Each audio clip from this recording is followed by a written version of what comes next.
بھائی یہ سوال کئی لوگوں نے کیا ہے، بار بار لوگ سوال کر رہے ہیں کہ بھائی اگر کیمرے والا موبائل ہے اور اس کو جیب میں رکھ کر کے نماز پڑھیں گے نماز نہیں ہوگی. یہ بات بالکل غلط ہے، 100% غلط ہے. نماز نہ ہونا تو بہت دور کی بات ہے، مکروہ بھی نہیں ہوگی، خلاف افضل بھی نہیں ہے، خلاف اولا بھی نہیں ہے. یہ مسائل کا مدار تو یہ دلائل پر ہے نا. اس کو علماء کرام بتلائیں گے، مفتیان کرام بتلائیں گے.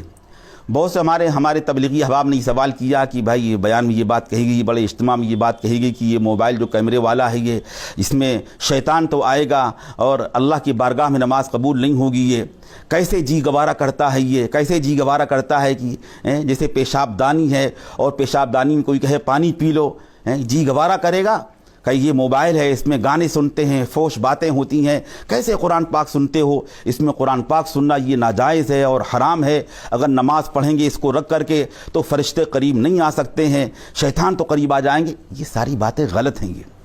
یہ مسئلے کی بنیاد دلیل شرعی ہے، مسائل کا مدار دلائل پر ہے. یہ اس کا فیصلہ مفتیان کرام کریں گے.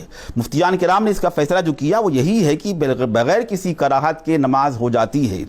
اور یہ سب عقلی باتیں ہیں کہ اگر یہی بات ہے تو اور اس کو ذرا آگے بڑھائیے. یہ تبلیغی جو اجتماعات ہوتے ہیں، ان اجتماعات میں کیا جو مائک آتے ہیں، لاؤڈ اسپیکر جو آتے ہیں، یہ اور جو آلات آتے ہیں، کیا 2 دن پہلے کسی اس میں کوئی غلط کام میں استعمال نہیں ہو رہے تھے؟ کیا ناچ گانے میں استعمال نہیں ہوتے لاؤڈ اسپیکر؟ وہی لاؤڈ اسپیکر جو کل تک استعمال ہو رہا تھا، اس میں ہندوؤں کے پروگرام ہو رہے تھے، رامائن پڑھی جا رہی تھی، وہ ناچ گانے میں استعمال ہو رہا تھا. وہی لاؤڈ اسپیکر یہاں کرا میں آ گیا تو کیا آپ کہیں گے یہاں پر کہ یہ کیسے جی گوارا کر رہا ہے؟ یہ پیشاب دانی ہے، اس میں کیسے پانی پینا گوارا کریں گے؟ وہ کل تک اس میں ناچ گانا ہو رہا تھا، فوش پروگرام اس کے ذریعے ہو رہے تھے اور لوگ سن رہے تھے، اور آج اس میں یہاں تبلیغی اجتماع میں استعمال ہو رہا ہے. کیا اس بنا پر اس کو ناجائز کہا جائے گا؟ مائک کو استعمال کریے نہ کریے، آپ اجتماعات میں نہ لائیے، آپ یہ جلسوں میں نہ لائیے، آپ یہ باتیں غلط ہیں.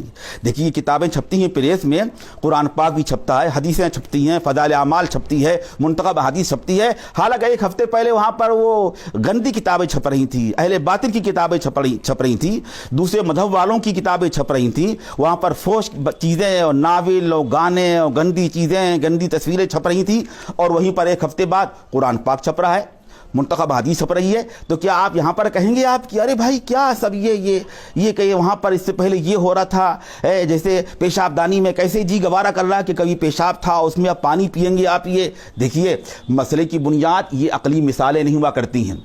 مسئلہ بنتا ہے قرآن حدیث سے، کتاب و سنت سے، اجماع سے، قیاس سے. فقہاء کرام نے تصریحات کی ہیں، ان کے اصول بیان کیے ہیں. اس کا فیصلہ علماء کرام کریں گے. اس لیے ہم آپ کو اطمینان دلا رہے ہیں اور پورے یقین سے کہہ رہے ہیں کہ موبائل، کیمرے والا موبائل آپ اگر جیب میں رکھ کر کے نماز پڑھیں گے بغیر کسی کراہت کے، بغیر کسی قباحت کے، آپ کی نماز ہو جائے گی. اور نماز خلاف افضل بھی نہیں ہے، خلاف اولا بھی نہیں ہے. جو شخص یہ کہہ رہا ہے کہ اگر کیمرے والا نماز رکھ کر کے نماز پڑھیں گے، کیمرے والا موبائل جیب میں رکھ کر نماز پڑھیں گے تو فرشتے قریب نہیں آئیں گے، شیطان آئیں گے، نماز عند اللہ قبول نہیں ہوگی، نماز فاسد ہوگی، یہ بات 100% بالکل غلط ہے، دلیل شرعی کے خلاف ہے. ایسا کہنا اور سمجھنا بالکل غلط ہے، اور اس میں اور بھی گناہ ہے. یہ خام خواہ بحث کا دروازہ کھول دیا، اور دوسروں سے بدگمانی پیدا ہو جائے گی. جن کا منصب ہے وہی حضرات یہ مسائل بیان کریں گے.